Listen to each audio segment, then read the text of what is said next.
Hey guys, I have shared some things on Twitter and in comments, but I don't feel it's getting enough attention, so I'm going to make a video.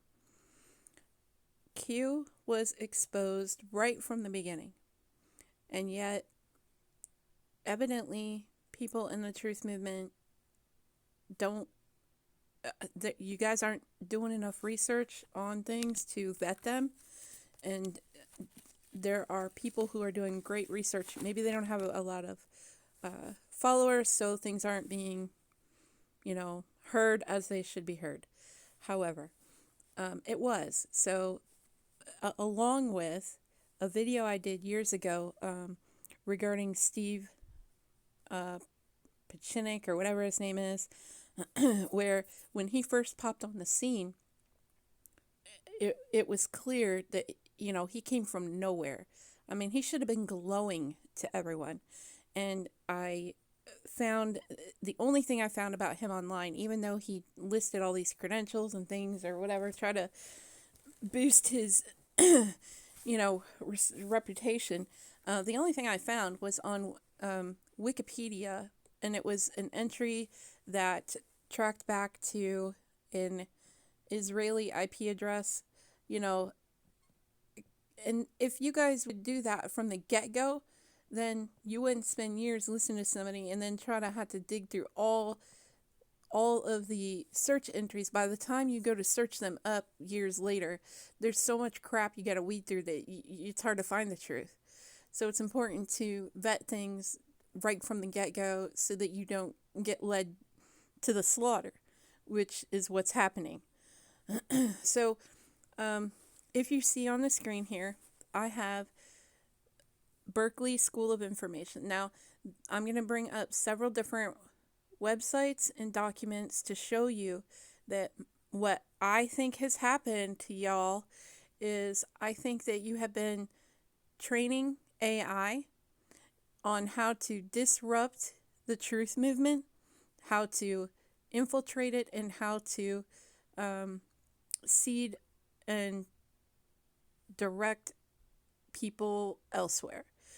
Disinformation, disruption, infiltration, and I heard a radio broadcast. I'm going to scroll this so that you're not bored here, but okay. So the reason that I'm bringing this to your attention is from the get go, I felt like that might be happening. I had nothing to back it up though.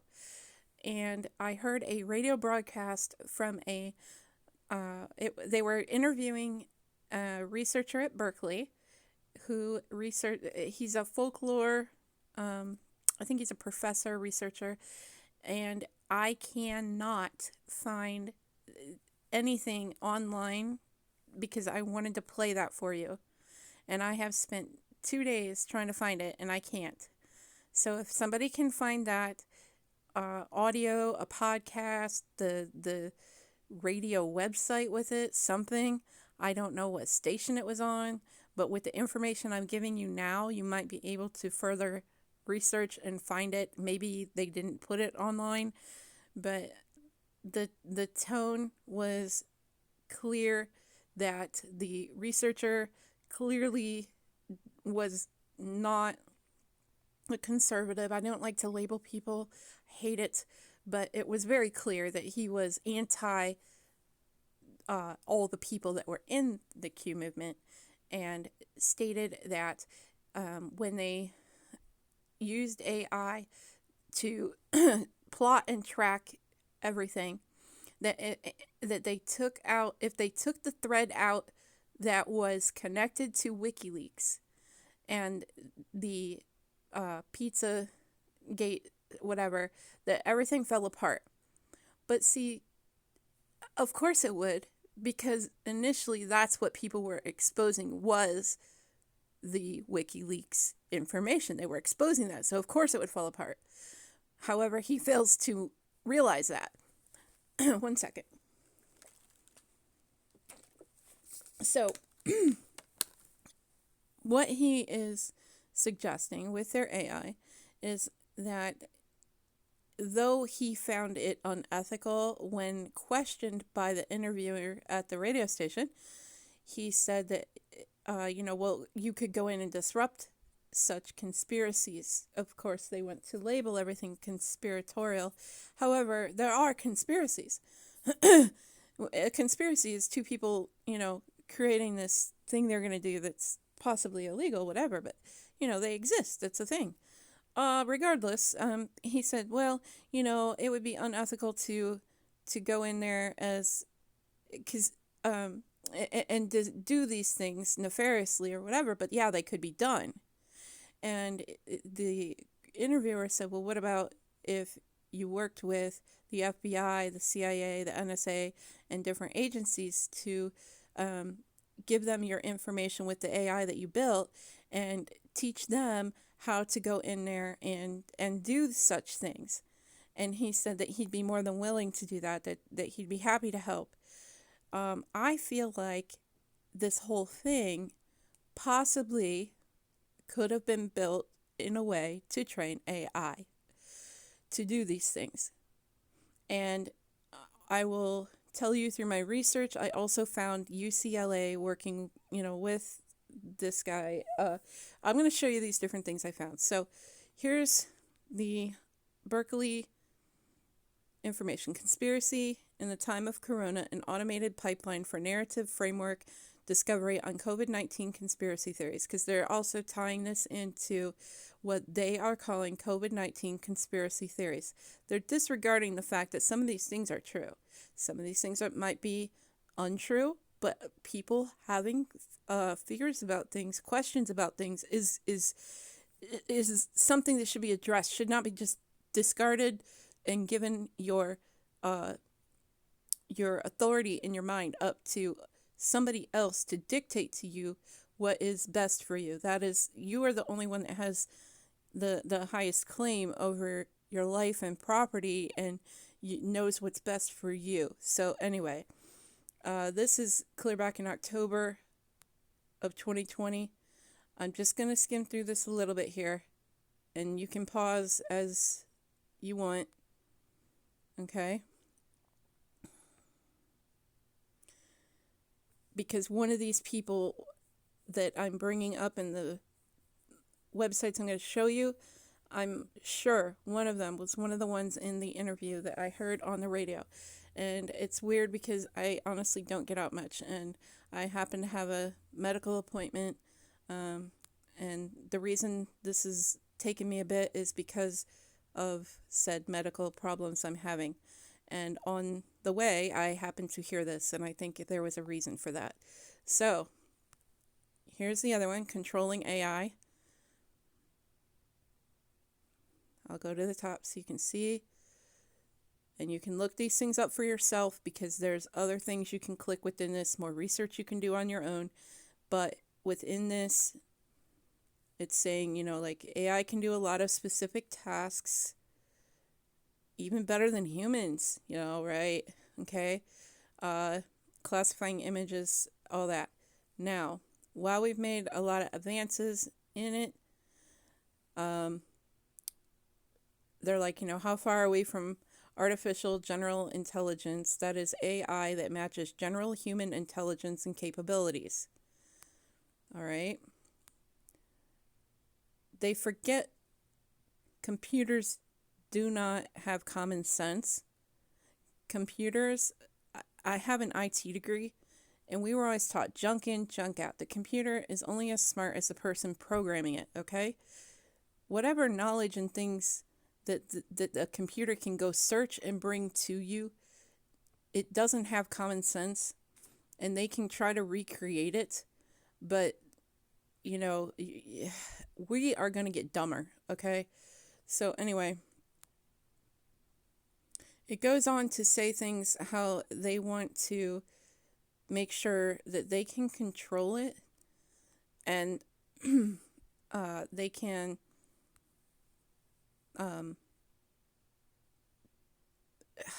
okay, here it is. So they explain how and why we should design AI systems to ensure that we can control AI and eventually AGI when it's smarter than we are.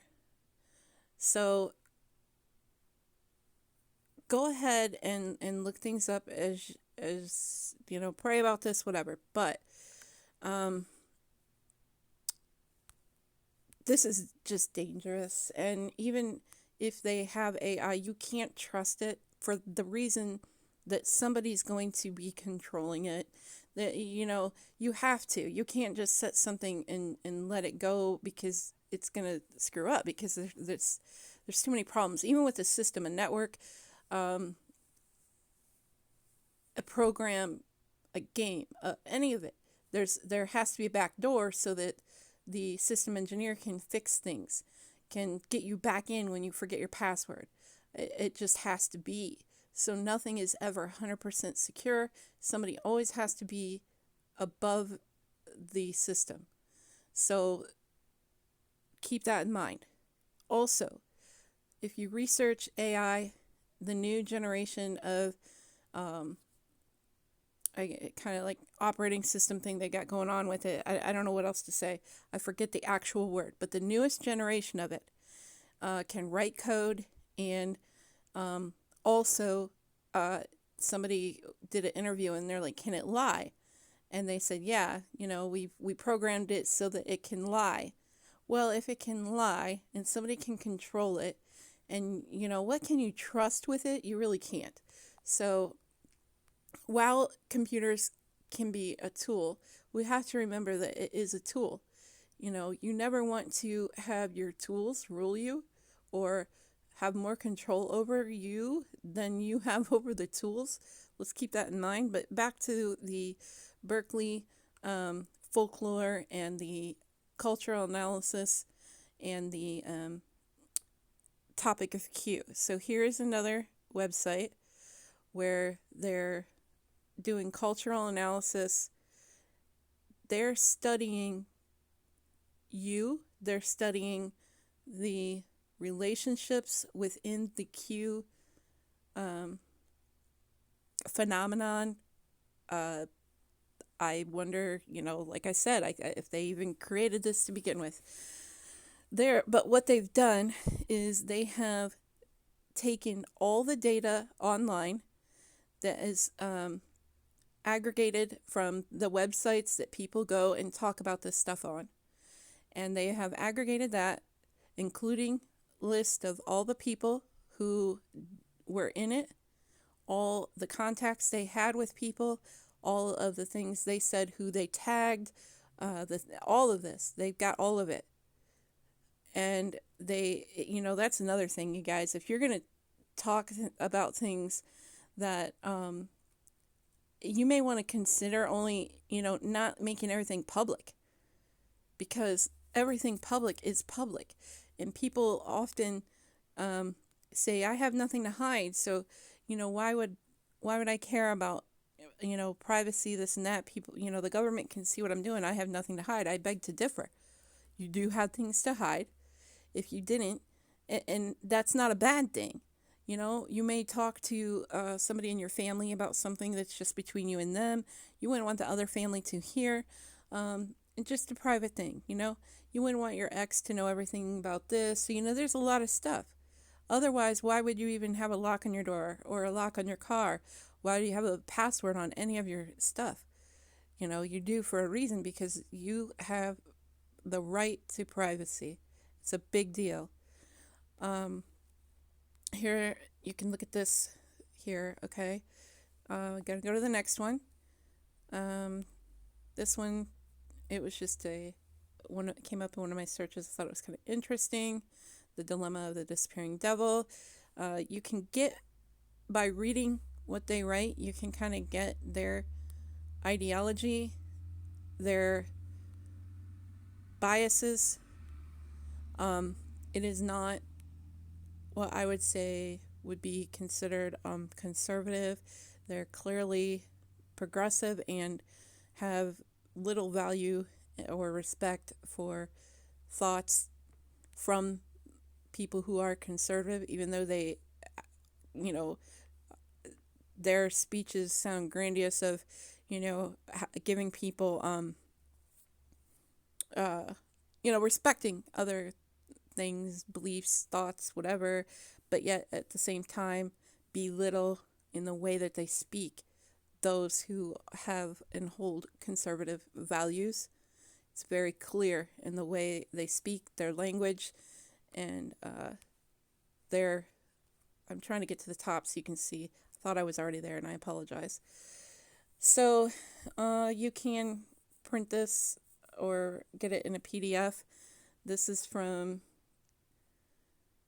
I think this is kind of new, and I'm not positive. It says 2020 up there, but you guys can look this up if you would like to. So that is just something as a reference on the different things I was studying. And then this is the Berkeley Folklore EDU podcast page. If you want to, like I said, some of this is just to kind of things I looked at, listened to, read, because, you know, you can clearly see their ideology and their bias and their, the way that they speak about things, and to get the grasp of the way they applied and the way that they comprehended and handled the Q analysis that they did, and the way that they are handling currently the COVID analysis is under the eye of a very biased and a very discriminatory view, if you get what I'm saying. They think that they're right. They think their way is the way, and that if you're not in that line of thinking, that there must be something wrong with you, and almost like you should be shunned or belittled. It's very clear, even though they probably wouldn't come right out. Well, they might come right out and say it. I don't know, but so I'm just going to scroll through this and let you see, you know, what's going on here. And it's weird because they almost venerate the old folklore, and they refer to the Q conversations and the COVID conversations as like modern day folklore, but yet they belittle that and shun it. But they venerate research and kind of find value in the old folklore, okay? So I think that's almost a clear, shining example of what they really think. So I will let you look this up on your own. Just like I said, this is just a little background here, and then we're going to get into some heavier stuff. So right here is something else I wanted to bring to your attention. So AI is reviewing scientists' old work and discovering things they missed. What they did is they put some of the old research into the AI and found that it could predict certain materials would be discovered down the line. And they're trying to then take that and use that and apply it to research that's going on now to then give them a jump onto what they would be finding if they would just keep doing that research, like cheating, skipping ahead. So I'll skim through this a little bit. And they show some of the ways that they're using the AI. I think it's a important thing to know, to understand the way that they are doing this, so that if you need to subvert it, you can, so that you can be aware of what they're doing and, you know, maybe keep your conversations private. Maybe you do something different. Maybe you don't even want to be online anymore. I don't know. But basically, by extracting the meaning from the words, the AI system turns words into math by looking at how closely words appear together to figure out the word's meaning. A classic example would be like if king and minus man plus woman, that's like queen. All right. So then they verified the accuracy of the system and retrained it on materials science abstracts that went up to 2008 to see if it would give them predictions that have borne out since then. So they did find that, did pretty well there. So this is what they're doing, okay? So here's some more on this. I even looked through this here, but I still didn't see under popular and radio. I did not see the thing. So I really don't know where that broadcast came from. I would like to know if somebody finds it, please link it in the comments. I would really appreciate it. I think it's important that you hear the way they speak, the words they use, the language they use, and you can just hear the bias and the belittling of the others by the beautiful ones. Okay, so I want to bring this up too, because a lot of the globalist organizations are using the people who are doing research such as this to guide their policies, to which then they use that to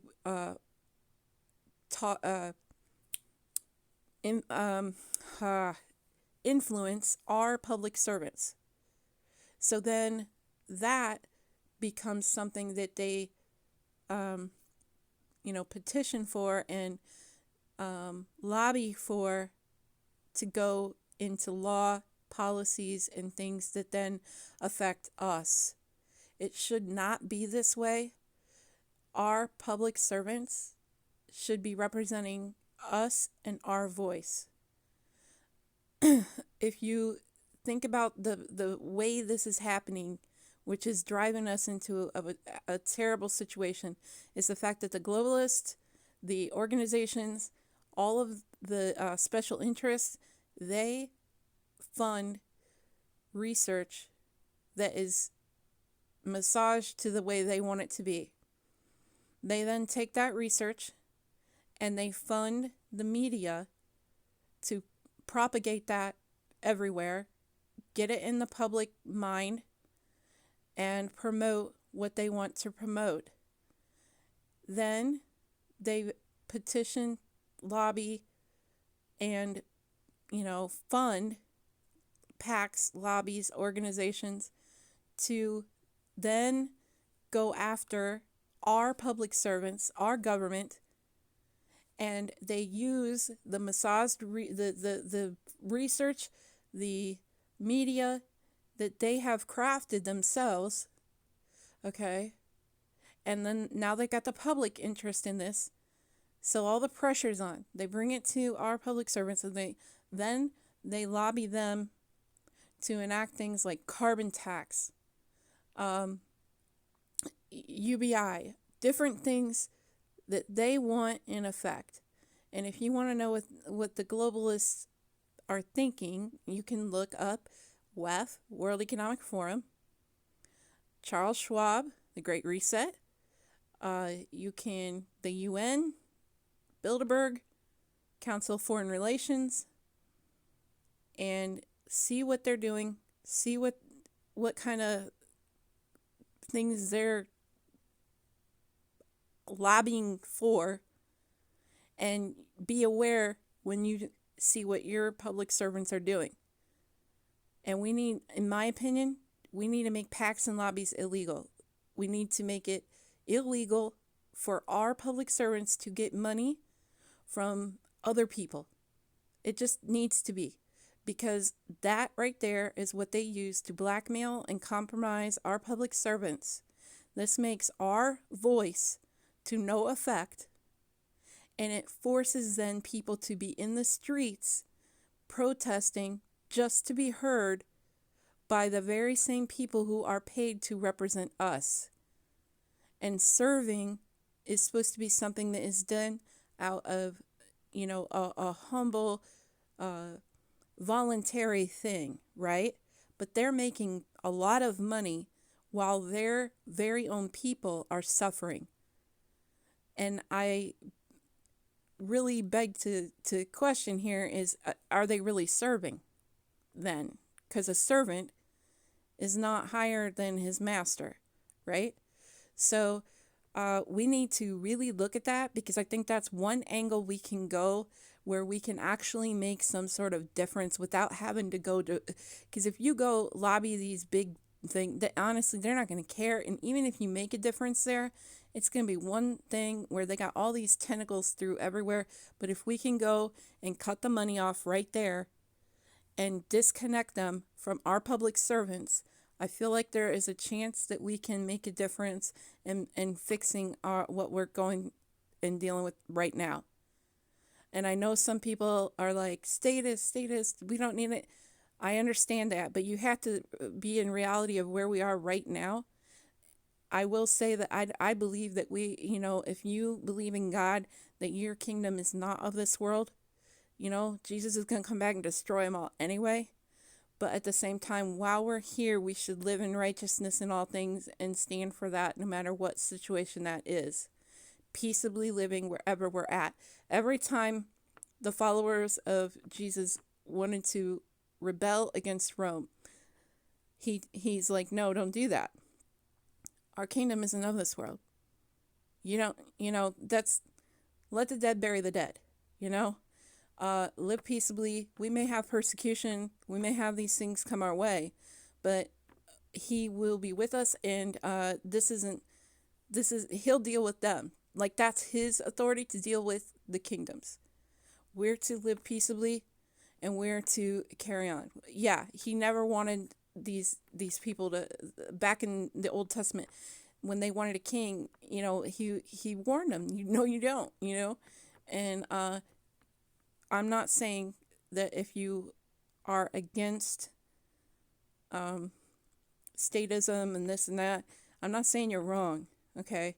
But I'm saying that this is where we're at right now, so we need to do something right now where we're at right now. And then if you think of anarchy, you will have, anarchy is a tool they use to come in. They're already doing it here. They're trying to cause chaos. And the people that are in the anarchist movement, they think it's a righteous cause what they're doing, or they just have so much hate they don't care. But the point is that if you would take the government out completely, and you think that people are just going to live nice together, you're wrong, because there's too much evil. You will have tyrants rise up. Just look at Chop, Chaz, whatever. At the beginning, you got people rising up left and right, and terrible things happening because there's lawlessness. And without a moral standard and everybody agreeing on that moral standard and living it, you're going to have that kind of thing happen. We have to deal with the reality of where we're at right now and do the best we can for where we're at without just going completely crazy. Back to this. So, UNICEF is one of those organizations that's a globalist organization. They are using the AI, the research that all the other big universities and stuff they're doing. They're using that to then form their policies and programs. Okay, so I'm going to skim through this.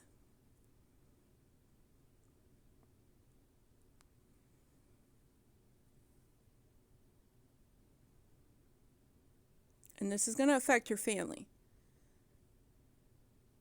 And you need to realize what they are doing. They're going to talk about children's rights. And it's going to seem moral, but it's subverting parental rights. Because the government wants to be the parent. The government wants to be, they want the home destroyed so that everybody relies on them and they have total control. But you can see here that they are using Berkeley. Okay? They're seeking to work together with partners like the World Economic Forum, Berkeley, Article 1, Microsoft, and others to set and lead the global agenda on AI and children, outlining the opportunities and challenges, as well as engaging stakeholders to build AI-powered solutions that help realize and uphold child rights. And what they say is probably the opposite. Like, when they say uphold child rights, they mean to decrease parent rights. Okay? I noticed a video I saw yesterday from another small channel. I like to watch the small channels because they have a lot of great research from independent people with no agenda but truth, and they're not paid off and whatever. And she showed where um, the there was a article, video, and agenda to make pedophilia like normalize it. And there was a TED talk, and it was like a Chinese person. I think she pointed out and showed the communist agenda behind this, and I do have that. I might make another video, but to bring in disruption of the family through uh, crushing and taking away faith, God, and family, and making everybody rely on the state. And they want to normalize that because it's just another way to destroy family and destroy the natural, honorable, righteous way to live. And so that's out there. I want to bring that up because it also goes along with the research they've done with Q and the movement for child rights and the analysis that they've done. A lot of that does involve the pedophilia and the desire to expose and persecute and prosecute the people who have done criminal things. So I think what they're doing is trying to figure out their narrative and way they're going to combat any pushback they're going to get from it. And I think they're going to use AI to help them to overcome the truth movement on this topic as well. Keep that in mind. Now, if you see this article, another thing that they're doing is researching fear and trauma using AI.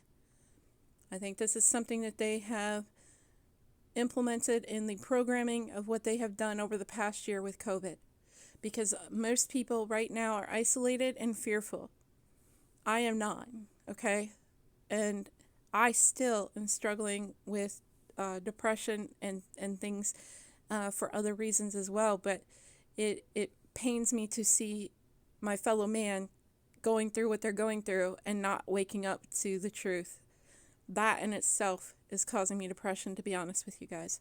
So most people are going through that right now. I think a lot of it's by design, and I think that they have used their analysis of the Q and the COVID stuff through their AI to weaponize this against us, okay?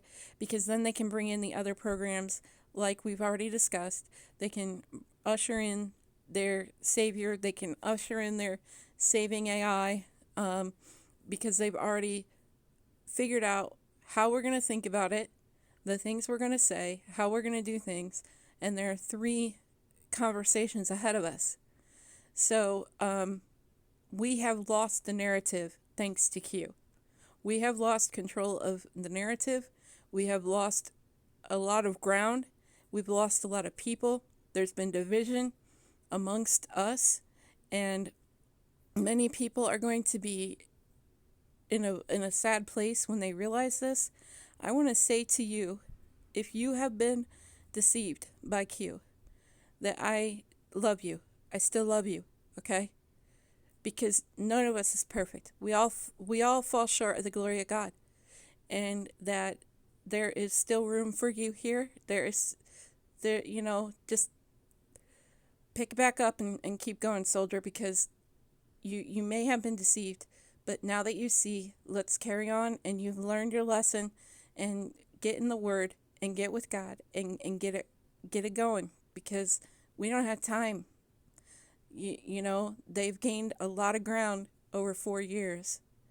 So let's forgive and forget.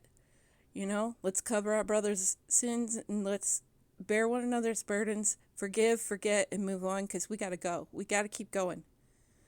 We need to do better. We need to do more. We need to find alternate ways to connect. I've got a lot of plans. I'll make a video about it. I'm probably going to go off YouTube soon. But I will put at least 2 more videos up. And one of them is going to be alternate ways that we can navigate through this world. I have resources we can use for trade, alternate currency, tools and things we can do to communicate, all kinds of stuff that I'm working on. Okay, guys? We got to be there for each other because it's all we got besides God.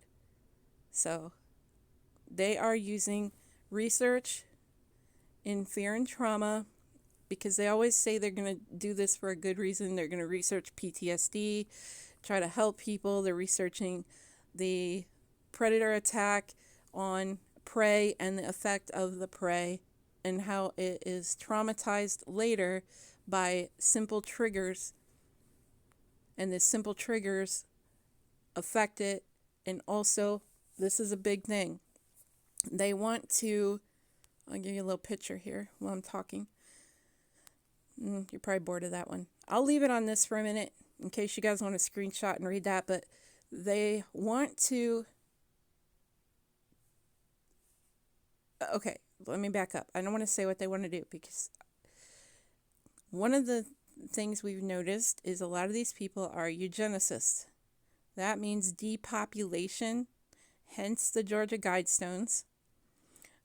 They want less people on Earth. If you don't know, look up Bill Gates' TED Talk where he says that they can achieve their goal of less population using vaccines. That's killing people with vaccines, but okay. So also, Bill Gates now is the biggest landowner for farms in America.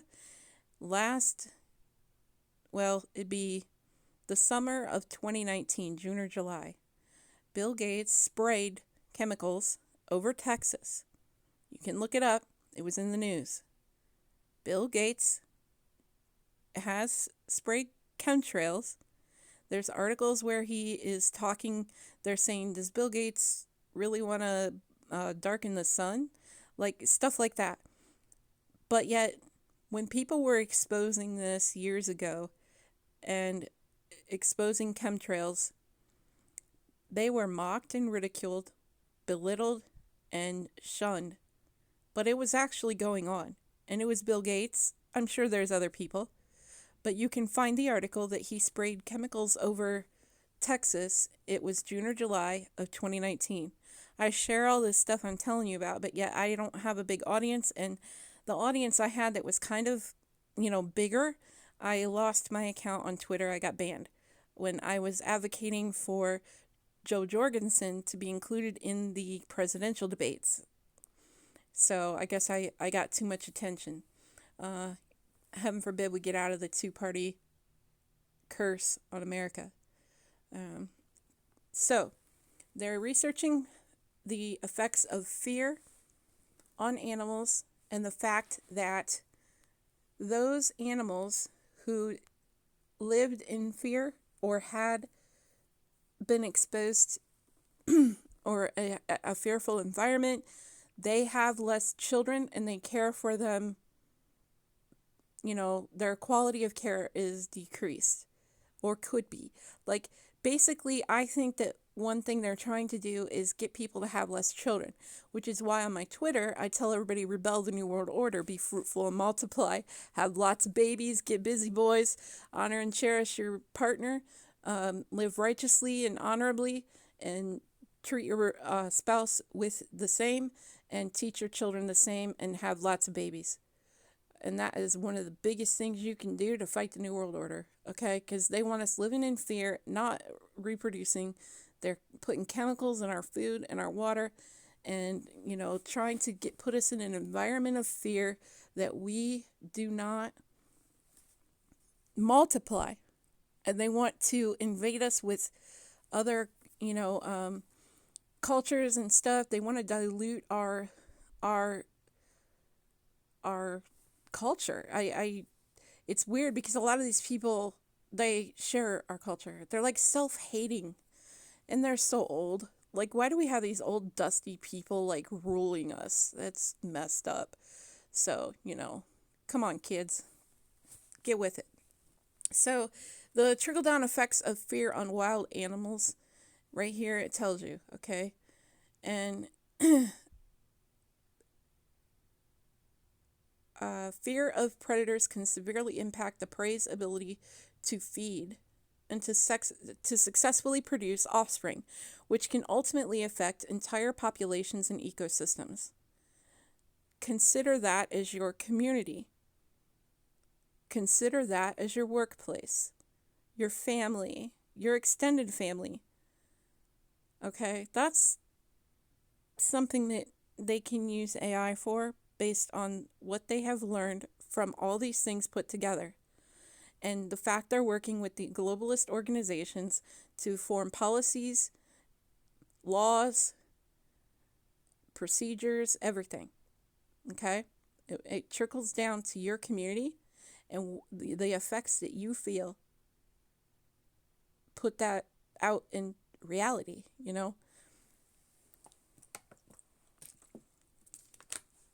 The best thing you can do is not fear and make lots of babies and be good to them. So this goes on to say how they produced 40% fewer offspring, and I'm going to skim through this, but you can look it up yourself. I'm trying to give you enough time that if you want to pause it, that you can.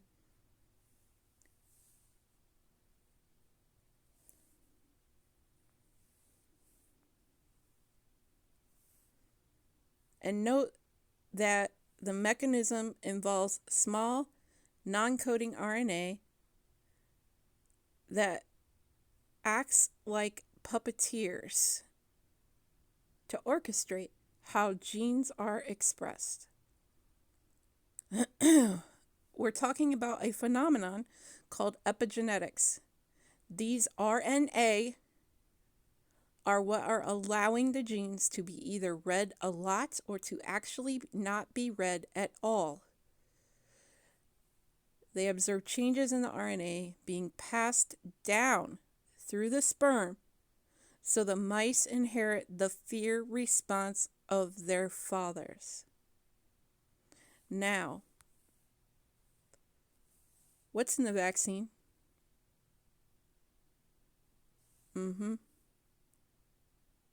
Okay. Think about it. If the vaccine is an mRNA vaccine, and God only knows what else, I would say you want to look into that as well. Okay. So they're looking into the reversal of intergenerational effects of fear. So if you see here, what we do is we administer what is called extinction learning, which is very akin to cognitive behavioral therapy in humans. Cognitive behavioral therapy is it's kind of like talk therapy.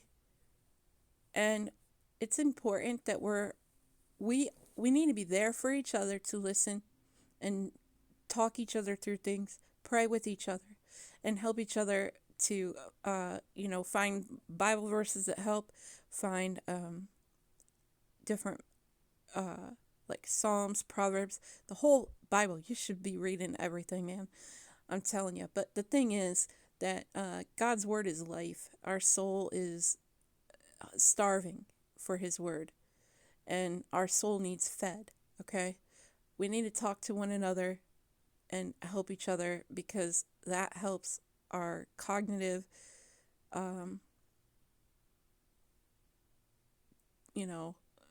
dealing with everything. It helps you deal with it, right?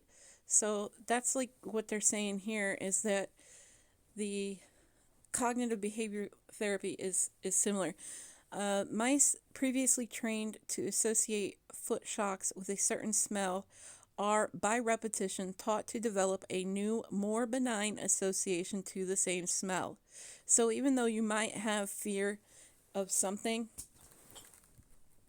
if you can learn to overcome that through some of the techniques that are used in associating it with something else and working through that even, okay? There's a lot of things. If you guys really need help, leave a comment because I'll do what I can to help you, okay? But I doubt they'll use these good things they find to help people. I mean, there might be some, but at this rate we're going, it just seems like everybody just wants to destroy everything. But all right, so here's some things about it, guys. So they're saying some of the findings should give us optimism to hope that the effects of intergenerational trauma can be reversed. Hopefully they are doing good things, but I just want to let you know what's going on here and what it can be used for. You can look this up yourself. The link's at the top there. I'll try to put the links to everything in the video, but it's taken me a long time just to get to this point, through some of the struggles I'm personally going through. So here's another one. And there's a lot of links here. I cannot find the link where it gave a preview of this. Maybe I did get it, but this was an article on has artificial intelligence become alchemy? And it was very interesting. Let me see if I did find that.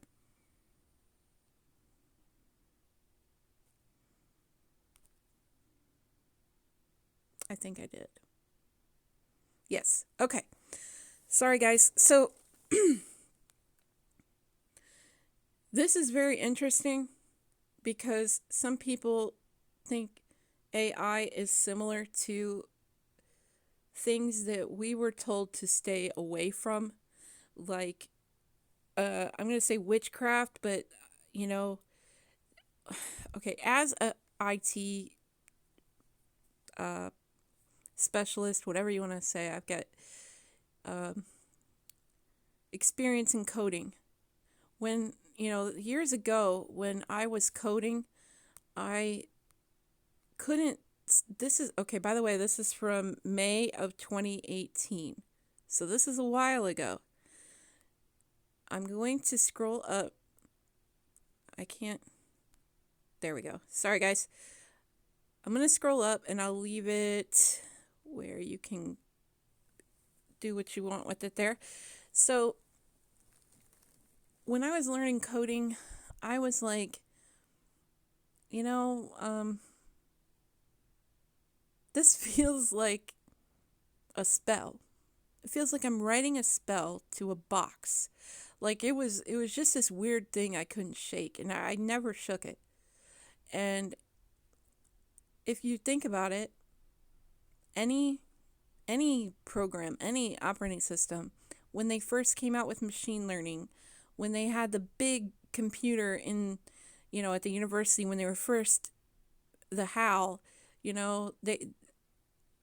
they had to code things. Sometimes when you're coding things, it's almost just like guesswork sometimes. And other times, you got these very specific things. And it's like, then you got this magic thing that happens and you get this result. It's just, you can't deny there's something there that maybe shouldn't be. I don't know, guys. I feel like I know, but I can't tell you what to know. You need to pray about that for yourself. Finding this article, I felt, was an important thing to bring to your attention because of the fact that we're discussing the Q analysis, the AI, the tying all this stuff together, okay? That these people, their ideology, their religion, quote unquote, their God, quote unquote, that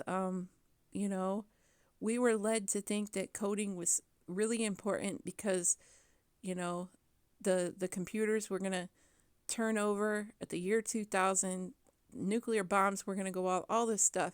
When you look back on that, you know who was really pushing that stuff? that fear and that propaganda? Alex Jones. Yup. And if you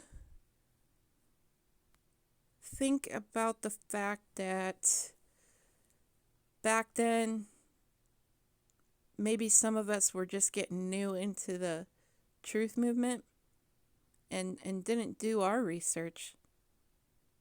And we fell for Alex Jones the way you fell for Q. So who are we? Who are we to judge you? Okay? But my thing is that they do this to us all the time.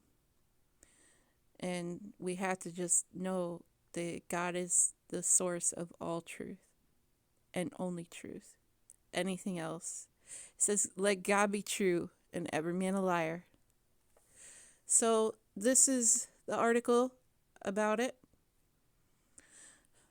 I'm going to scroll through here. You guys can look it up.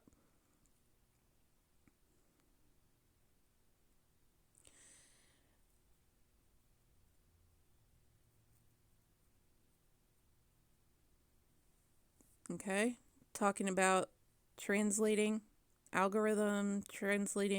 languages and how it does it better sometimes than people.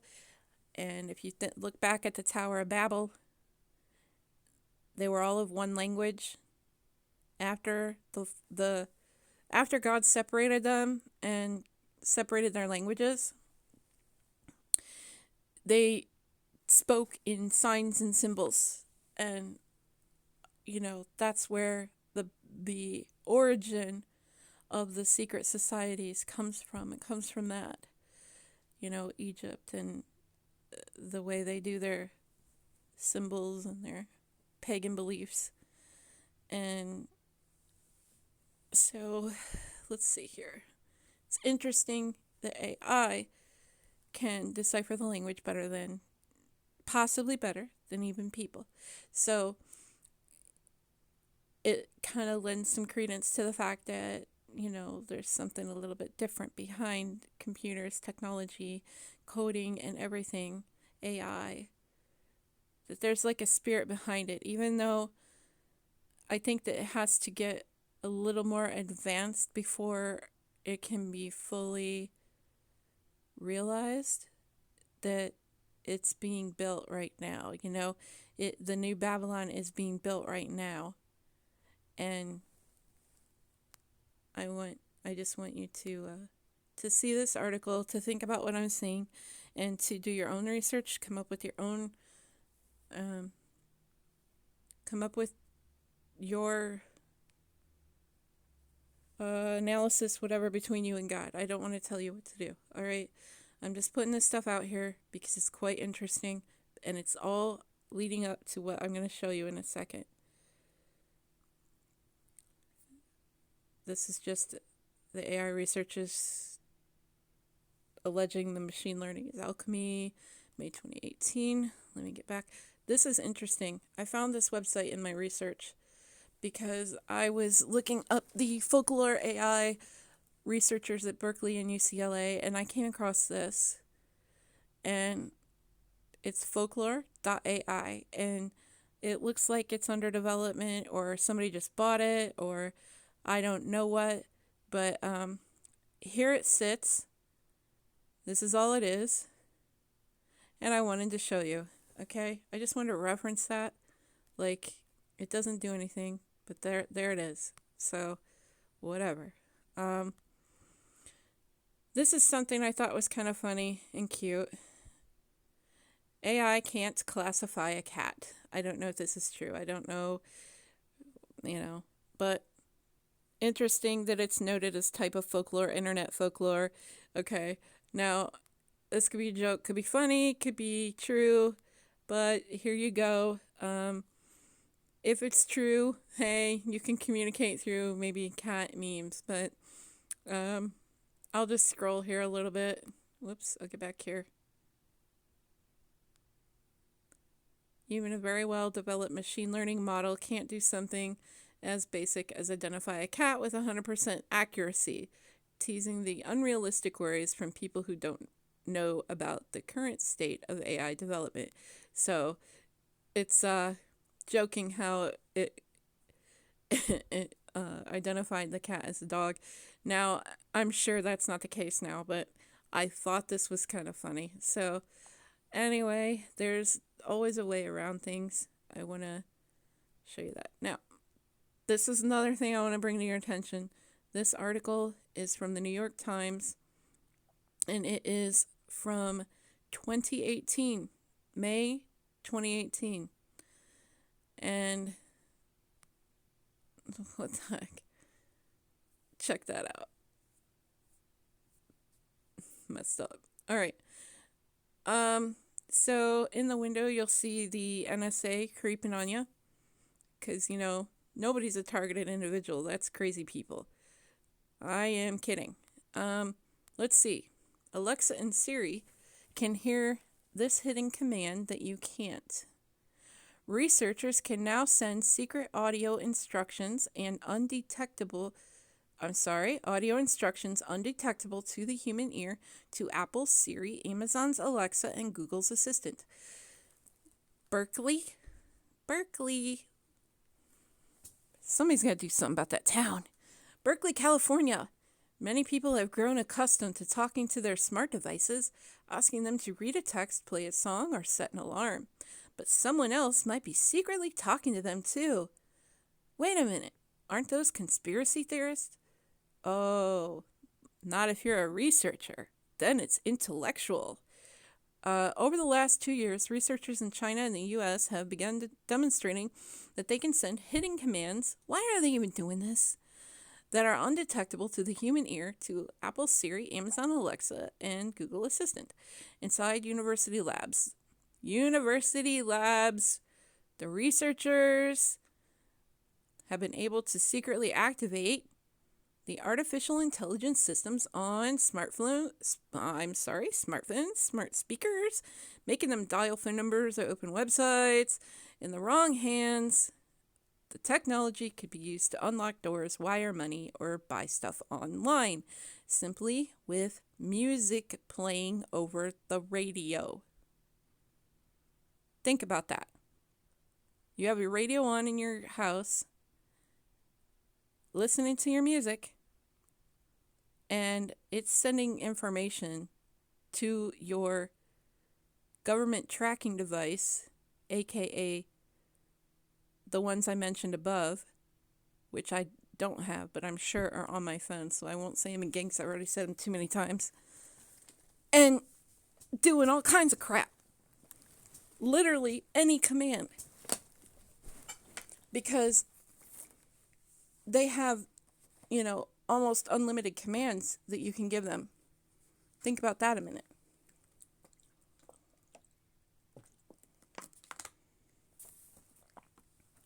So you think you're listening to your favorite song, and 10 minutes later, you wonder why weird stuff's going on around you.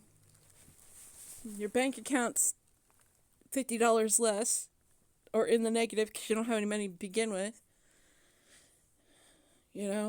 And you're getting drone deliveries. I mean, there's, who knows? It could be calling Uber and then canceling it. And then you have a bunch of cars that are around you all the time and you think cars are following you. And then you go online and you post this stuff and then people think you're crazy, so you have no followers. Nobody cares. It isolates you. Targeted stuff, I used to think might be crazy, okay? But I'm seeing more and more it's probably a way that they are doing a secret program, just like they do everything else, just like they did the UQs, just like they did with Alex Jones, just like they did with Steve Pieczenik, just like all the other ones they set up, the glowing, FBI boys set in to fix everything and get everybody triggered and then lead you off to the slaughter. And then you sit in a CMU where nobody knows or cares about you for years and you have no advocacy, nobody to get you out and nobody to defend you, no lawyer, no money, no nothing. And, you're done. They have disarmed you with their operation. And if you don't think it can happen, look up Schaefer Cox and wonder why no patriots are you know, outside picketing that CMU where he's been at, where ISIS already beheaded an inmate there. He has to, it's a CMU. This is like Gitmo in America. This was done under Obama. He taught the Constitution. That's it. He wrote, I don't even know if he did. Allegedly, he wrote up a list of politicians that weren't constitutionally correct. You know what I'm saying? This is back in Tea Party days. Ron Paul, Tea Party days. The FBI did a psychological operation on him. Him and his wife left Alaska. And the FBI informant said, you can stay with me, and put him up at his place in the attic or something like that. And somehow the FBI came there and did a raid or something and said that he was going to kill them all or something. Kill all the people on his list or some bullcrap. He is the most peaceful dude. He's a Christian dude. He's a good guy. Okay? He's been fighting for his life. This is a test case to use the Patriot Act against patriots.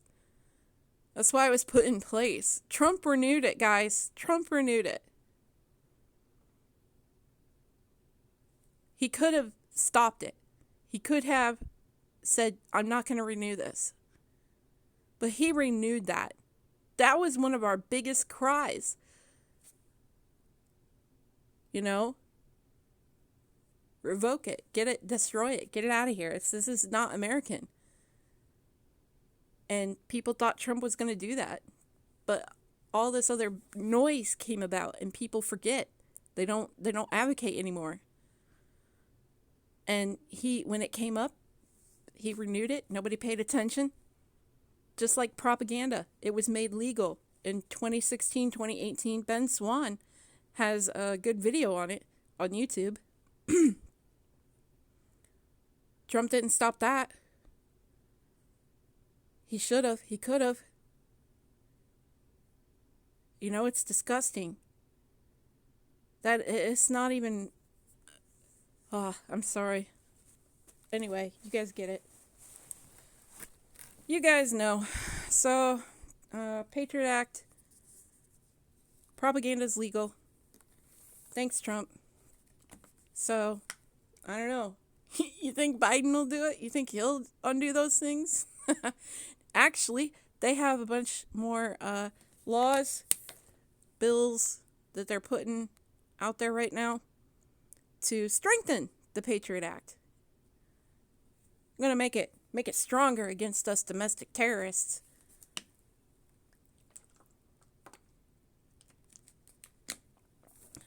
Like it or not, we're going to have to stop fighting with each other, the left, the right, all of it. We need to figure out a way to get along because they're going to hype up the propaganda and they are going to come after extremists on all sides. I don't care what side you're on. And they're going to call you extremists and they're going to use the Patriot Act. They're going to label you domestic terrorist and you're going to be sitting with Schaefer Cox. Away from your children and your family. Away from anybody that gives a crap about you. Having to write a letter and request to be able to pray. ISIS beheaded somebody he knew in there. Okay? I know ISIS is a psyop, but they did the same thing with ISIS they did with Proud Boys. With BLM, with all extremist groups, okay?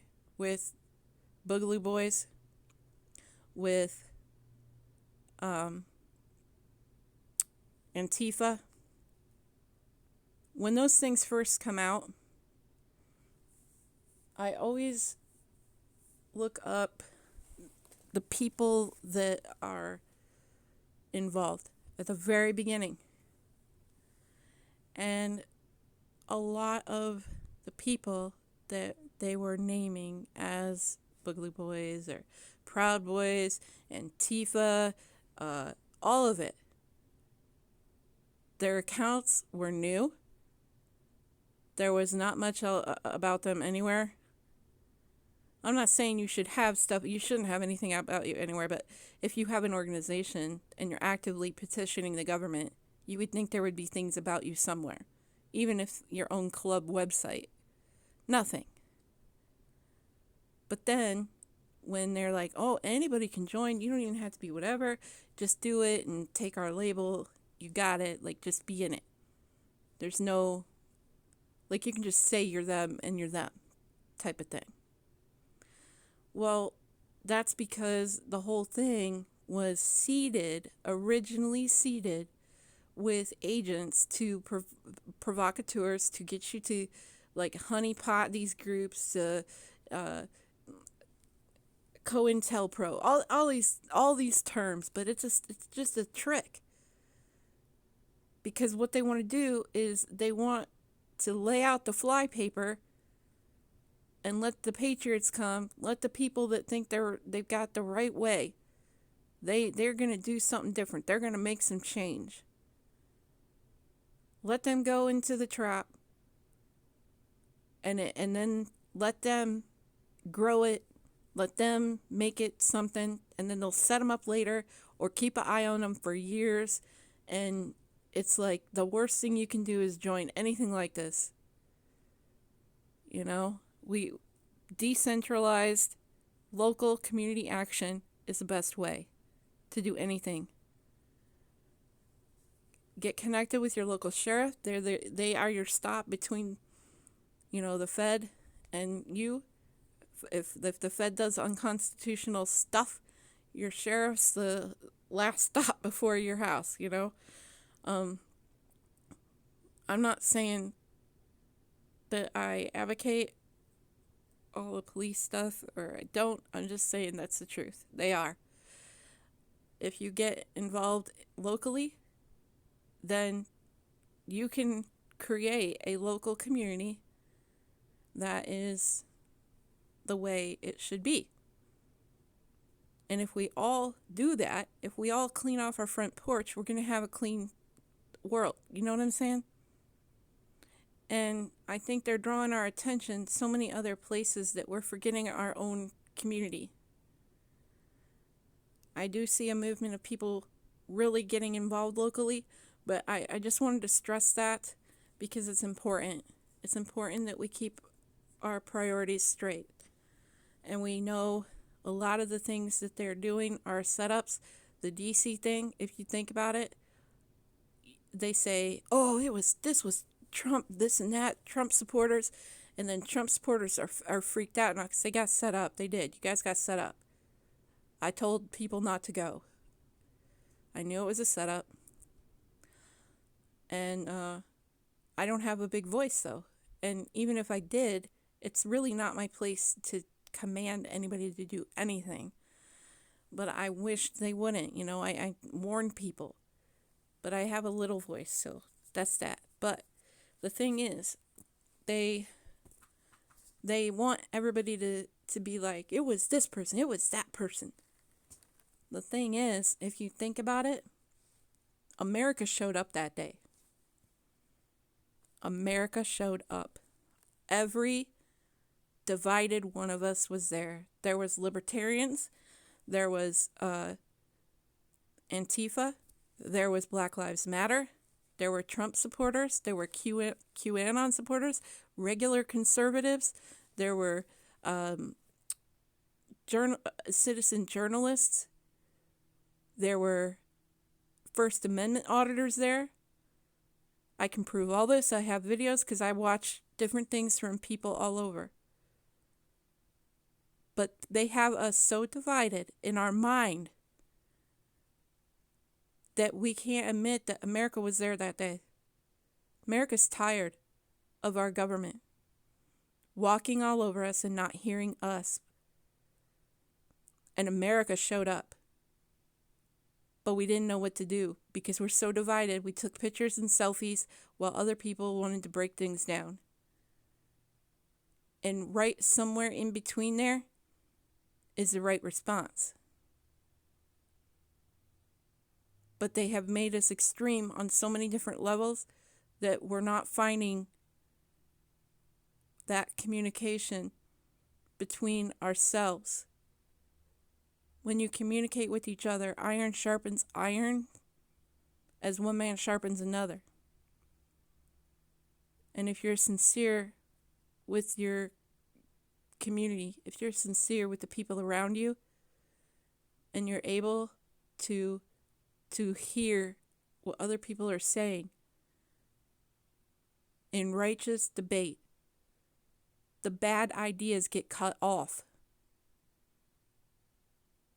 But what they've done is isolated people and let them be extreme, because they have taken the other side, which would be able to communicate and talk and get the bad ideas cut out, and they have thrown some people on Parler, they've thrown some people on Twitter, they taken some people completely offline, depersoned them, and all you're hearing is an echo chamber of your own idea and your own thought, having that confirmed and emboldens you, and you think that you're right when you might be way, way wrong. Way wrong. Because they want everybody thinking wrong, because they're going to come in with the solution, not you. Not you. Them. That needs to change. We need to start listening to each other and loving our neighbor as ourself, and serving each other and bearing one another's burdens. Because persecution is coming. Persecution is coming. Okay? Blessed are those that are persecuted in the name of the Lord, for the cause of Christ. But prepare your heart and sanctify yourself. But I'm telling you, persecution is coming. And if you can't listen to somebody with different opinions without acting like an absolute fool, all you're doing is exposing yourself to be a liar. The truth doesn't need that. The truth doesn't need to act a fool, because it just is. I'm going to scroll through this a little bit more, let you guys see this. You can look it up.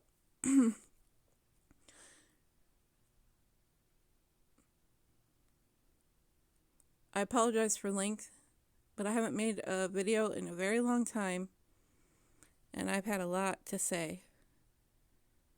So, guys, I'm going to let you look this one up, because it's freezing my screen here.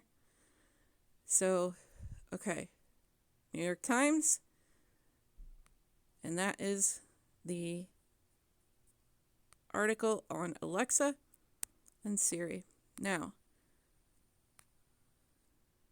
if that is the last one in this, then I'm going to hit this. Okay. Now we're getting down to the down and dirty here. The analysis that they used for Q, they have a research paper. The research paper and the interview that I heard implies that that research is complete. So if that research being complete, let me see if it has the actual date here.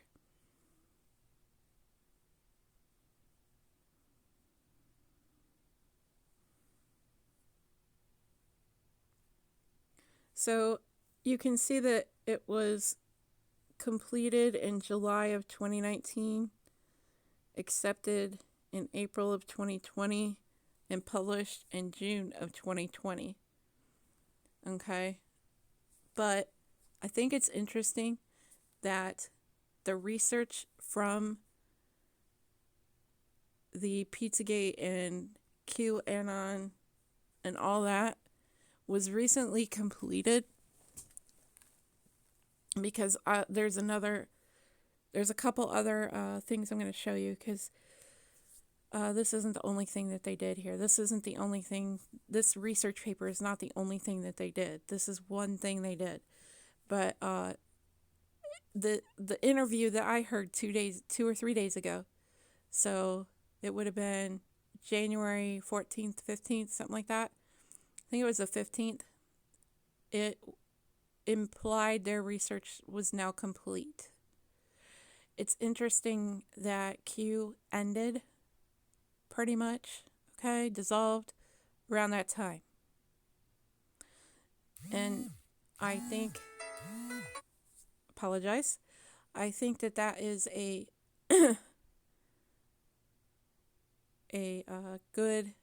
another good piece of evidence that would lead one to believe that it is quite possible that the intent was to create this AI system and study and research to begin with. They debunked Q from the beginning.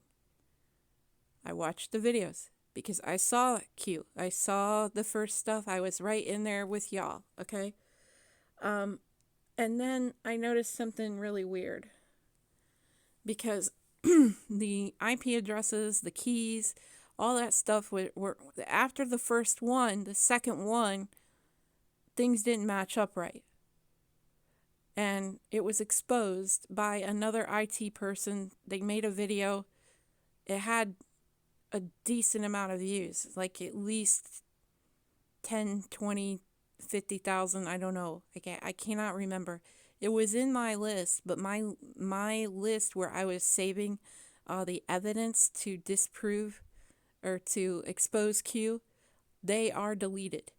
I can show you that, but they have been deleted.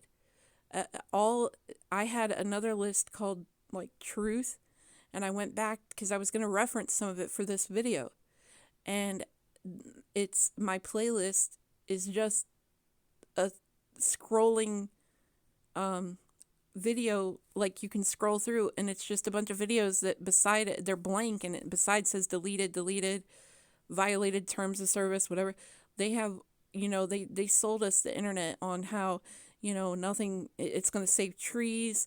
We're not going to use so much paper. It's good for the environment. Keep that in mind. It's what they always try to sell you things because, these ethical reasons. And it's good for the environment and all this, and that nobody's going to need hardbound books ever again. All this, and then people believe that. And now we're in an era where all they do is delete everything and destroy our memory, destroy history, destroy evidence, destroy research because they control it. And I think it's important to have paper books and try to get offline as much as possible. It was cool and stuff, but we got to find other ways to do things. I don't know what, but it was definitely debunked after it was like the second or third Q posting. And I wish that I had the video, and I apologize that I don't, and there's no way I can verify anything now. But I am telling you that when I saw that, I knew that it was not real.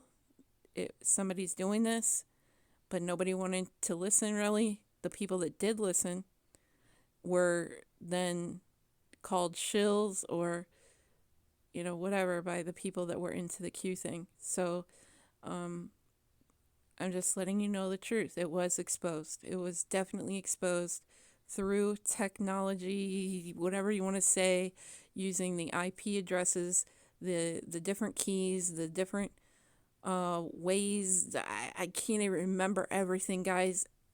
All I know is it convinced me 100%.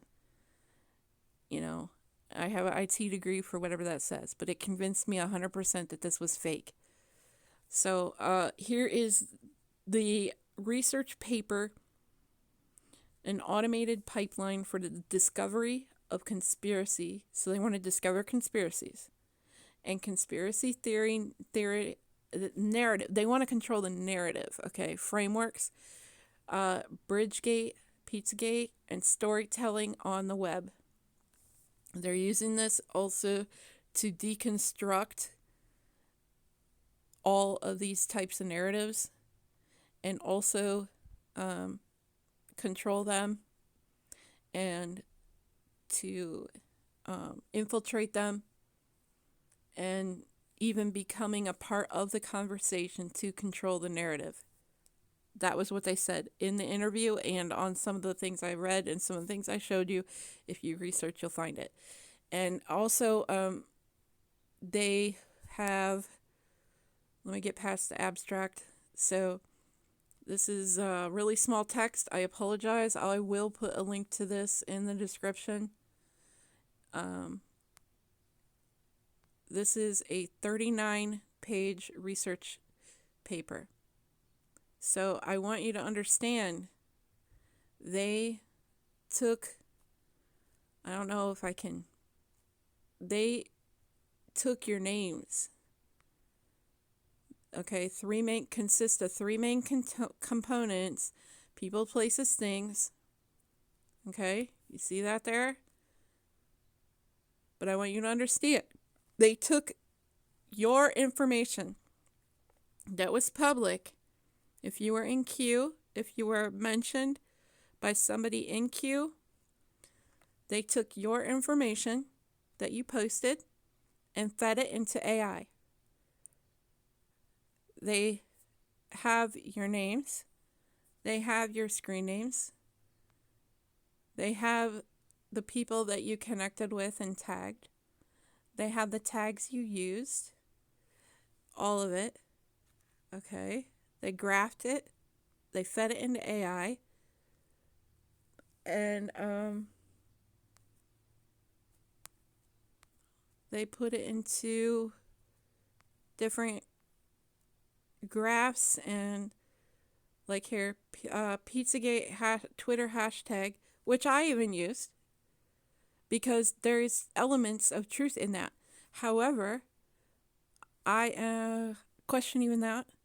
I'm not saying these people didn't do things. I'm not saying any of that. But what I am saying is, speaking of WikiLeaks, there was a time in October, right before the election of Donald Trump, when Obama was still president, where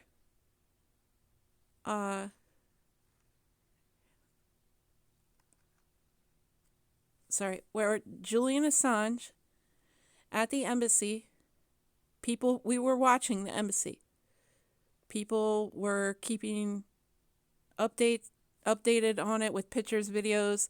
There might even have been a live stream at the time. But there was a time in October where vans that were some type of agency, police, we don't know. I don't remember. There's a video. It might still be out there. Okay? They went there. There was it looked like he was taken. It looked like, and it went dark. I can't remember. I cannot remember exactly what happened, but you can probably find the video. If you search, I wish I had it, but like I said, a lot of the stuff that I did have is gone. It's been deleted by YouTube. But the video showed where it appeared as though he had been taken by possibly the CIA. Remember, Obama and Hillary wanted him out, and they wanted to send drones and kill him. Okay? After that incident, we never saw him again. There were videos with him and I think it was Sean Hannity that looked obviously CGI. There was never a proof of life for him.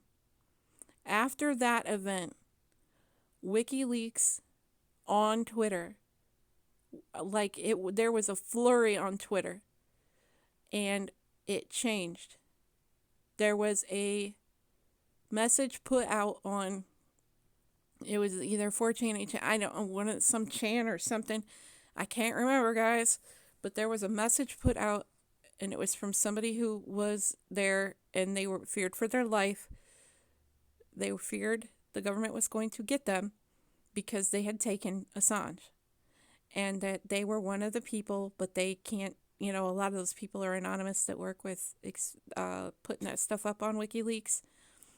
That WikiLeaks was taken over by the CIA and that they had Assange. And they now had to go into hiding after that. And they said, do not trust the WikiLeaks on Twitter. It is not us anymore. We have been compromised. We have been taken over. And several of us are in hiding. And this is going to be my only message to you guys, okay? And it was not, when you read it, you could feel it just didn't seem fake. Especially with the flurry that went on Twitter that day. I think people made videos about this, okay? But I question whether Assange is even alive. When they went and got him out of the embassy, who knows? Who knows if they have somebody being Assange? Who knows if it could really be him? They could be taking him there and making him leave. I don't know. I really do not know, but the whole thing is weird. Something definitely happened in October before Trump was elected president. When Obama was still in office, something happened. Because all people that were in Anonymous, that had some connection with circles that I frequented, confirmed that people were being taken by the CIA or FBI or whatever, but the CIA was definitely used, and that they've been compromised. They believed Assange was also taken, and WikiLeaks was completely run by the government now, and to not trust anybody from there at all, and do what you need to do to protect your data and your connections, to not give them any information, and then if you are a whistleblower, do not give them anything. I don't know what's going on, but I know that at that time that this really happened. It is the truth, and that you need to be careful, because I don't know what's going on with Assange. I don't know what's going on with all of that, and I think it's weird. Why don't we have any proof of life?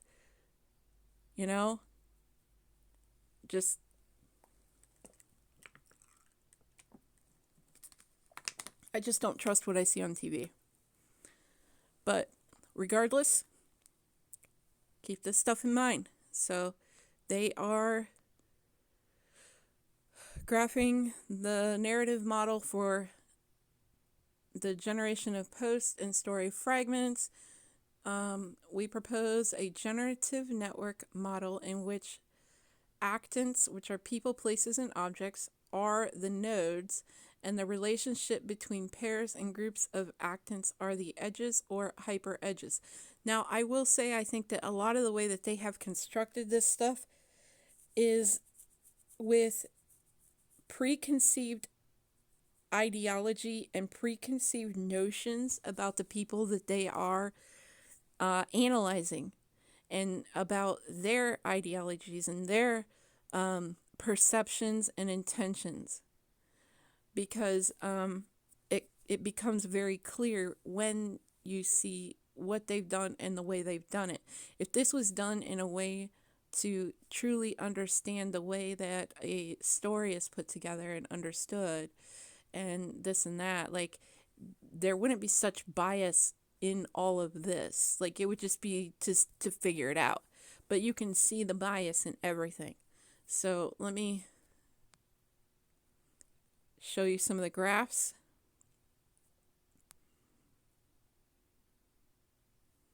Learning narrative structure from large-scale and unstructured text data. So what they're doing is taking the unstructured text data, and they are learning a narrative structure from that. And it's almost as if they gave you broke things, so you put them together, and then they're breaking them down and seeing, you know what I'm saying? So you need to consider that that maybe that's what's going on here. Um, I'm just gonna scroll, gonna show you what they've done because it is a lot. And frankly, it feels a lot like a privacy violation, even though this stuff was put out in public. If I had a Twitter and I bought into this crap, whether it was intentional or if I was confused, to know that some researcher in some university is sitting there with all my Twitter feed, my handle, my pictures, everything, and sitting there analyzing me for their AI, like, that's messed up. I don't know how much they got to do this research, how much money they got. I don't know who funded them.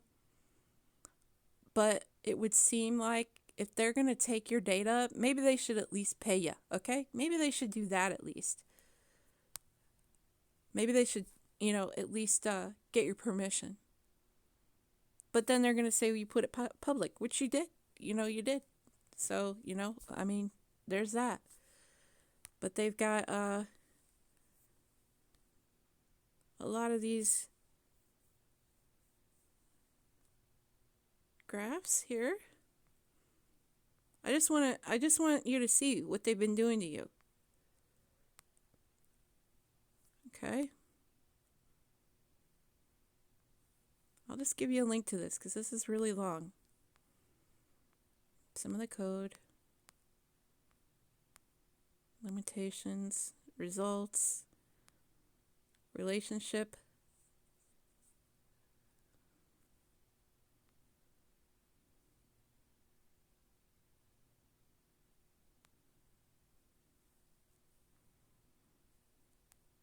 Then you get the supernodes and subnodes. The sample using Podesta, Pizza, Elephantus, Traffic, Child.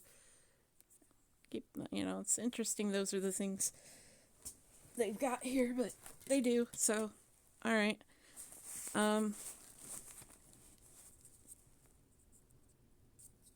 They got a sample of the way that they're connecting things, guys, okay? And they've got Governor Christie, different reports, all kinds of different words and things that they followed, and comparison of discovery, comparison of pipeline actant discovery with the gold standard evaluation data. So they got Pizzagate, Bridgegate, all these different things. All right, let's show you this.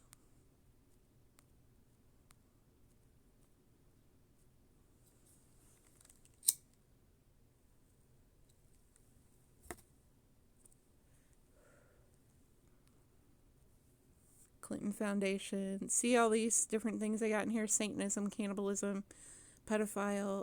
All these things are things that these people are trying to normalize.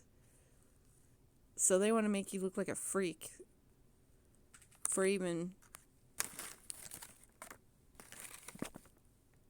going there. But look at these.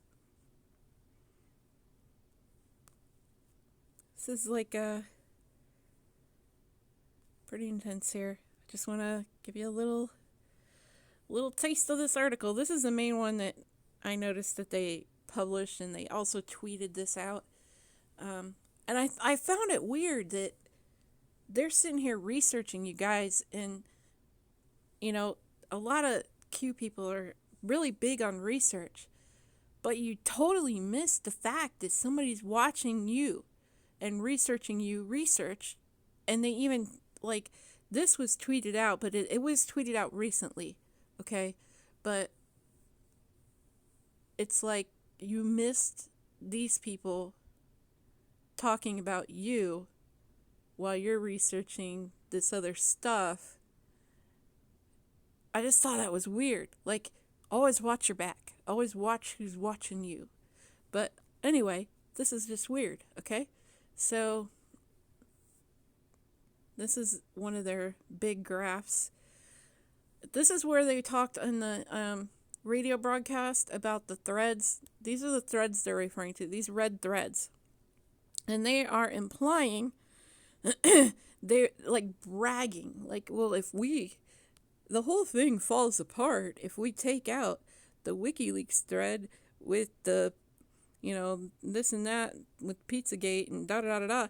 Well, of course it does, because the whole thing was based on it. The whole reason people were researching was because they found things in the WikiLeaks emails, But the arrogance and disregard for fully understanding what was going on was very blatant. And it puts bias in the research by that very arrogance, in my opinion. So here's the one that has the different layers here, the threads between it, and it's a visualization of the narrative framework for the Pizzagate in terms of domains. It's 3D visualization, and they have another one here.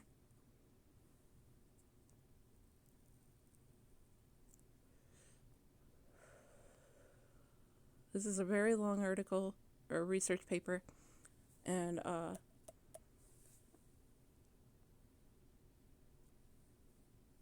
the thing is, it's not.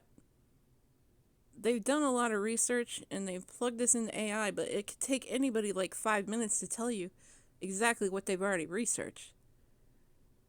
I mean, I can tell you what's all this stuff, and I dropped out of Q right after I found out it was fake. So it's like kind of weird that they're like even needing to do this. It's kind of proving how disconnected they are from their own human fellow people, That's just my opinion, but here's people's names and connections and relationships between other important named individuals. Okay. If you're in Q, I don't know if they've got you the people who are tweeting or just the characters within it. But they've got, the weird art, the Satanism, Podestas.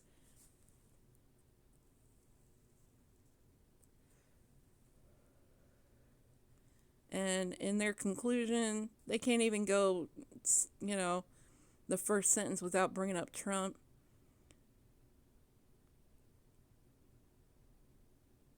And at the beginning, not everybody that was researching this was like, sold out on Trump. Like, they might have wanted him to win, but it's not like they worshipped him or anything. It kind of turned into that, but it's just, that's what I think they wanted. They wanted that. Here's some more names and connections.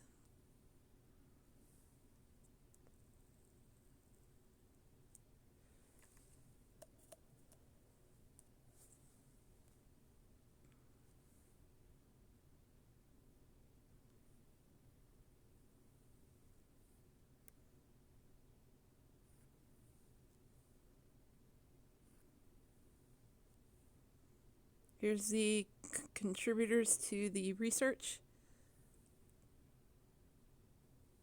You see most of them are the same people.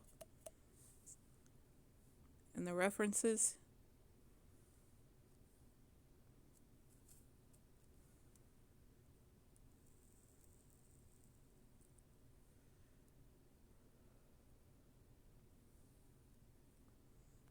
A lot of references there. As well it should be.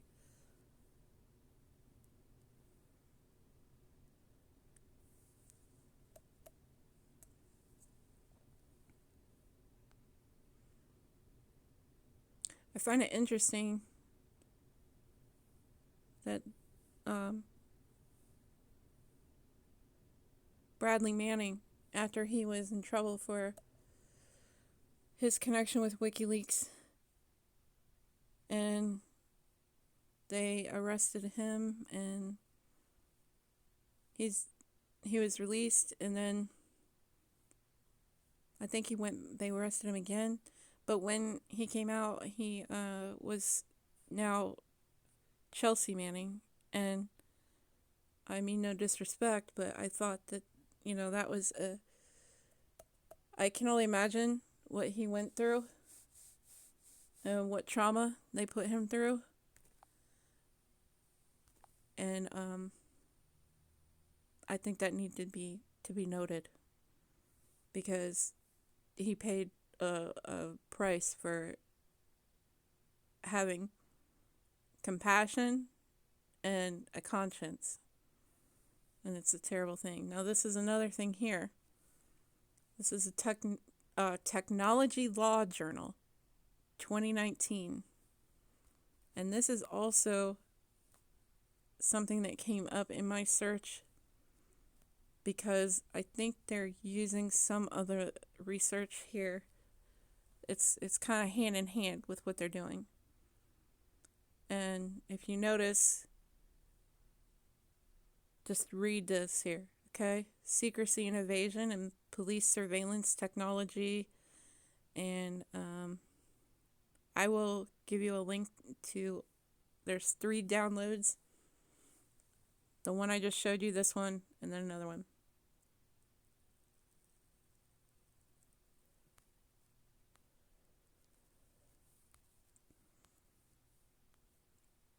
I'm going to be honest, I forget what it was in here I was going to show you. This is like almost 400 pages, so I'm just going to link it.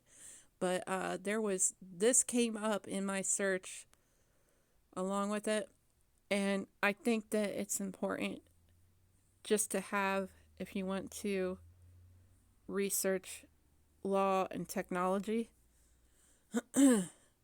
because I think that they reference some of the work that they did with the AI and stuff, so. And this might be, this is the download of the artificial intelligence, and has it become alchemy. So I'll give you that as well. I'll give you all 3 of these, but the most important, I think, for you is this, and I really wish I had that radio broadcast from the other day. I hope somebody can find it. Just hearing them talk about it gives you a whole nother a holistic understanding of what has been done here. So this is my research on Q. This is my research on what I think the whole Q thing was about, and my call to the Q community to come back home to truth, and that you're still loved, okay? Because we have to unite, and we have to take care of each other, and we have to move forward from here. And here you go. Here's some truth. Do what you want with it. Feel free if I have misspoken, if I have shown something or said something in error, to correct me in the comments. This isn't meant to be an end-all be-all of anything. This is something that I wanted to put out there, and I feel like my little voice I have in tweets and comments is not enough. I needed to put everything out here, let that be done, and there it is. So I also wanted to say, for those of you who have been waiting for my video regarding the police contacting me back about Jeff C. and his untimely passing, that I have heard back from them, and I will be making a video about that in just a few minutes here. So I'm going to get this one done, and then I will update you with what I heard back from the police in Montreal. Thank you, guys. God bless and keep you, and keep each other in prayer. Keep me in prayer, and I will be back with you soon. Take care, everyone, and do something blessed for somebody today. It will bring you joy. Have a wonderful day. Bye-bye.